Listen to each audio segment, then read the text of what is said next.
how to fix the WordPress updating fail. So I was just looking on the internet, I found a solution. It's a very simple solution. So in this video, I'm going to show you how you could fix the updating fail error on WordPress. So guys, before I begin, I create a lot of WordPress tutorial plugin reviews, so please consider subscribing. Now let's get back to the video.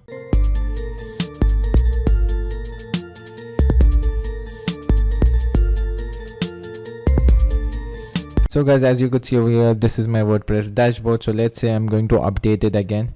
Okay, so this is how it looks. If I just go over here, update, reinstall, once I'm reinstalling it, and if I go over here and it's showing me update failed. So just showing you, for example, once this is done, let's say it says that there's an update failed. All you have to do is go back to your cPanel. Okay, so again, when you're in your cPanel, so how do you go back to your cPanel? So wherever you buy the hosting from, so for me it's Bluehost. So there's an option for cPanel over there. Once I'm over here, there would be a file called maintenance. Okay, so all you have to do is just delete the maintenance file in your website name. So for me, the website name is demo111. Come over here, demo111, and then just delete the maintenance files, and that's it. And then your website would load again.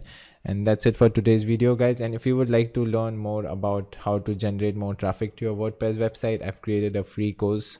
The link is down below. In fact, I have two courses, one on how you can create a professional WordPress website, the second is how you could drive traffic. So both are free training. Go and check it out. And that's it for today's video. Yavar Khan signing off.